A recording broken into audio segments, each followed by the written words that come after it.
Hello everyone, nubkeks here. Welcome back to Nub Raids, and in today's video, probably the Hydra composition I'm most proud of. I'm happiest about making out of maybe all of them ever. It's actually insane.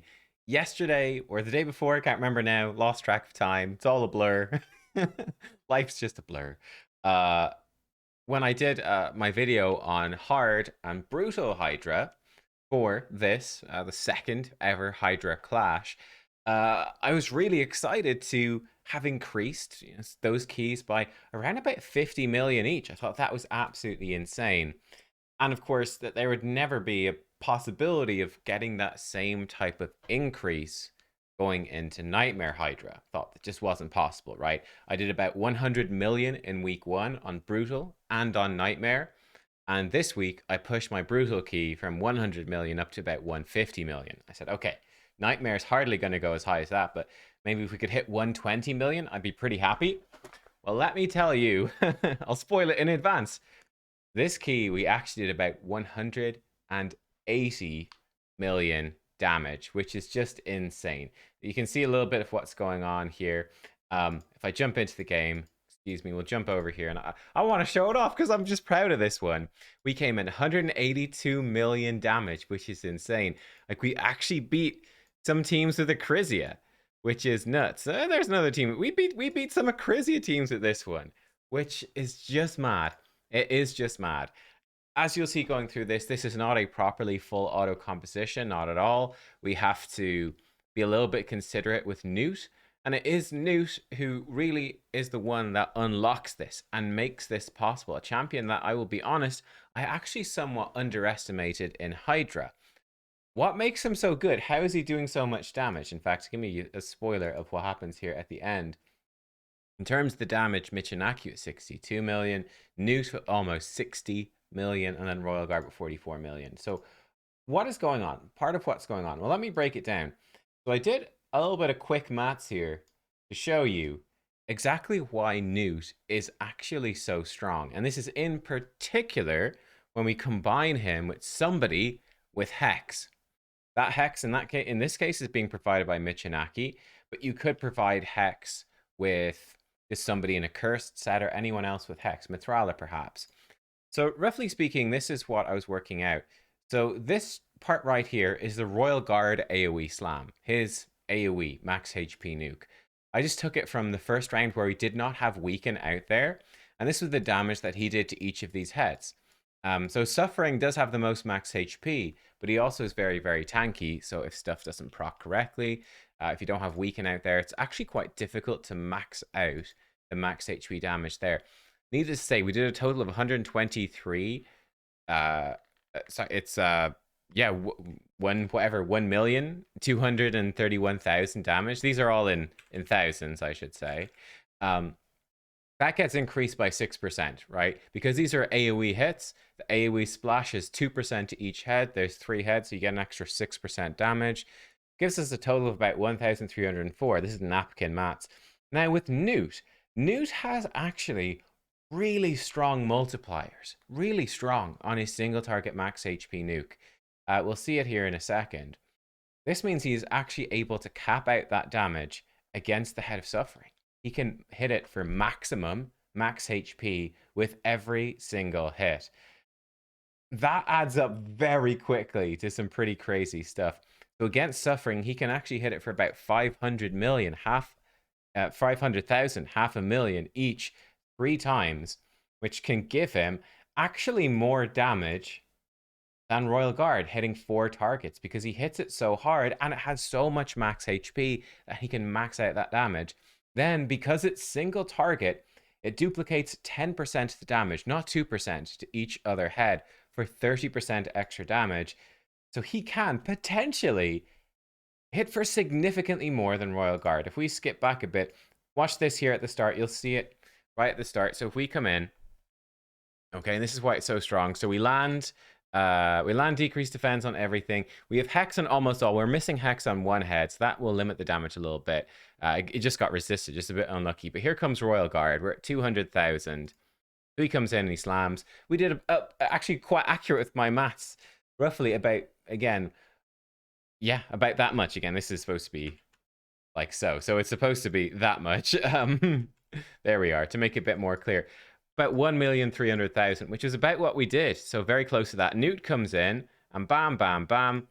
We jump up, not quite, so we're slightly lower there. It wasn't quite the 2 million mark, but we weren't far off. Okay, we were not far off. I think he did about 1,900,000.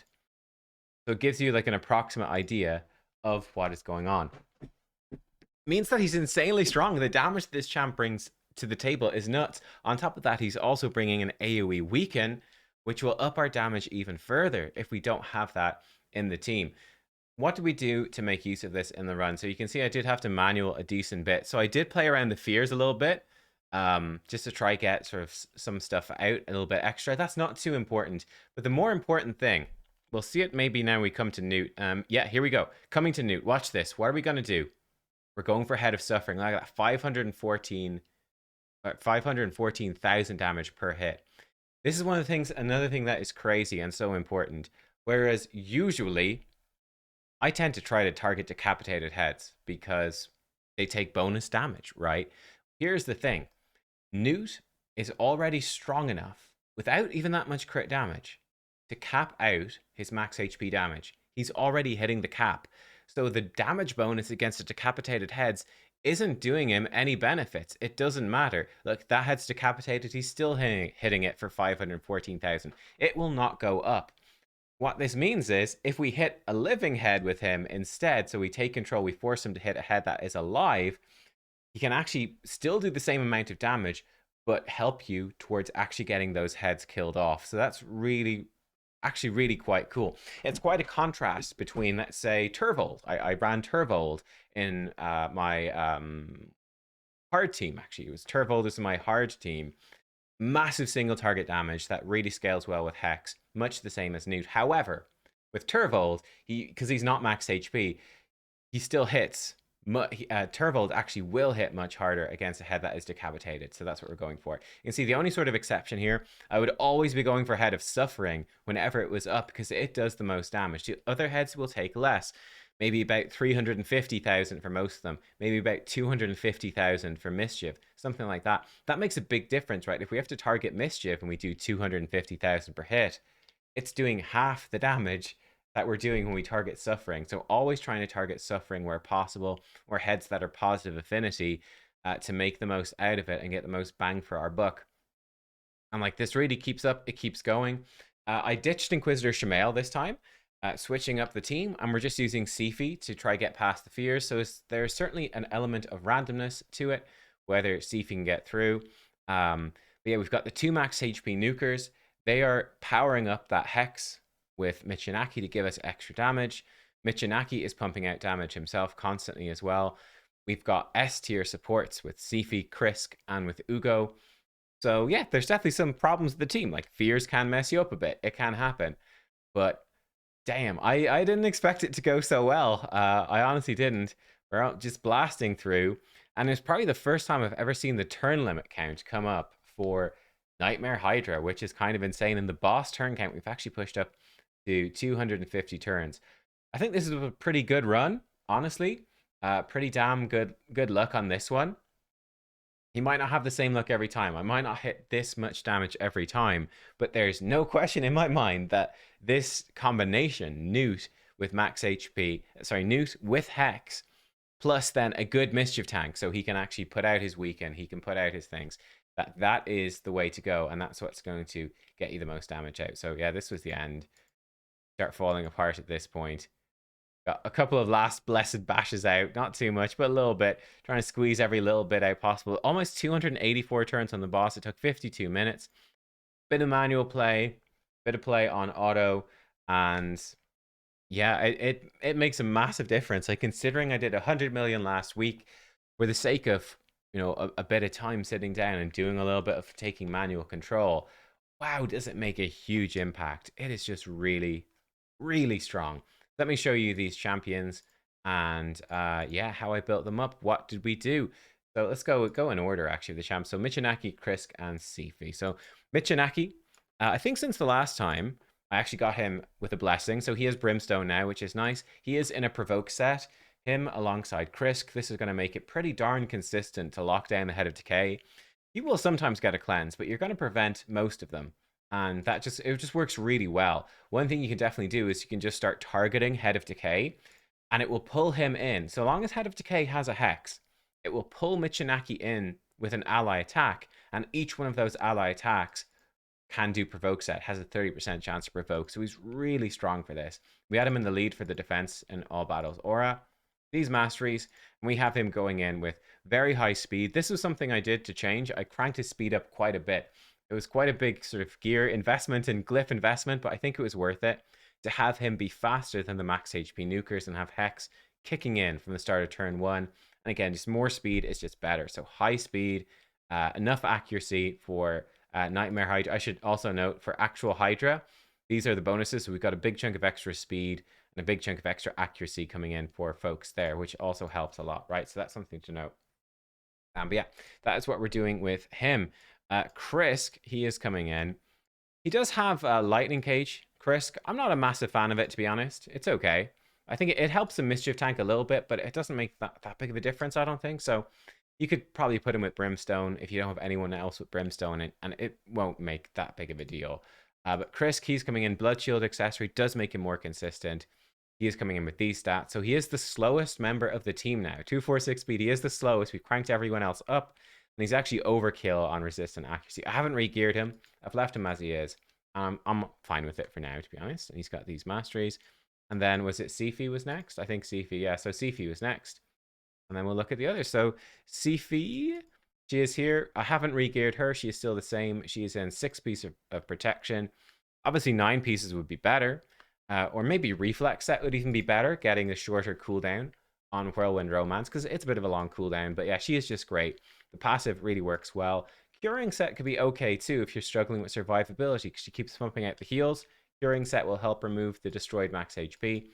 But yeah, Sifi, she is in there to keep us alive, revive if needed, which we did need sometimes. Revive if needed. And again, just speed boosting, block debuffs, the increased defense, and lots of healing. Pretty nice. We then had, let's look at Ugo first, the boring one. It was this Ugo, yeah. So Ugo number 1. Nothing too exciting here. Nothing has changed. Same old stuff. Very high speed, very high accuracy, actually too high, and tanky. And these masteries, so standard enough Ugo type stuff, very straightforward to build. Royal Guard, show him first of all. He's coming in with War Master, so he is now 6-star ascended, which I think is pretty impactful. Especially gives 10 extra speed, which is really nice. And then ignoring 1% target's defense for every 10 levels. That's great for Hydra. It's going to just make his damage hit harder, make him hit those damage caps more easily. I would love to get him into Relentless. I just don't have bit tight in the Relentless gear. We put Gnut into it, so I'm a little bit tight on getting him into Relentless as well. But that would be ultimately a goal, would be to get him with good speed, good accuracy, full crit rate, and decent crit damage in Relentless. That'd be really nice. That would up his damage a decent chunk, you know, probably about 18% more damage, give or take, something like that, which would be pretty good. So we love to do that. And then finally, the man of the hour that I knew was good for Hydra, but I hadn't properly sat down and thought about just how good he was. Gnut, who I've now re-geared in Relentless because I was I re-geared him in Relentless for this run because, yeah, when I started to do some theory crafting and putting things together, I was like, yeah, you know what? Actually, this is totally worth it. And it's going to help my Fire Knight runs as well. Probably be, I think they're fully consistent anyway, but if I move them up into, you know, stage 10 of Fire Knight Hard, which I haven't done yet, probably makes sense to have him in Relentless for that, I think. This is what I've done. And he is coming in 251 speed, 100% crit rate, and he only has 218% crit damage. His crit damage is not crazy high. Again, if we include the Hydra bonuses, 227% with 6% ignore defense, he is still maxing out damage on Head of Suffering, who's the tankiest one.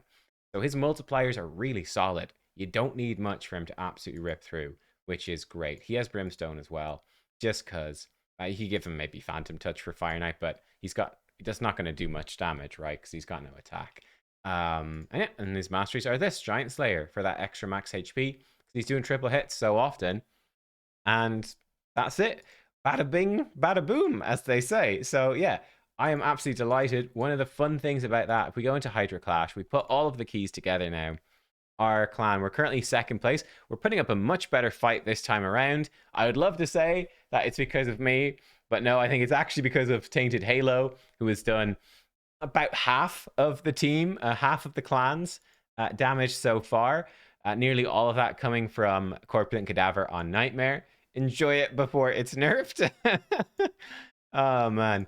But we ended up doing 1,000 or whatever, 1.7 billion, 1,700 million with the 3 keys. So yeah, really, really happy about that so far, actually. I think that's much stronger than last time.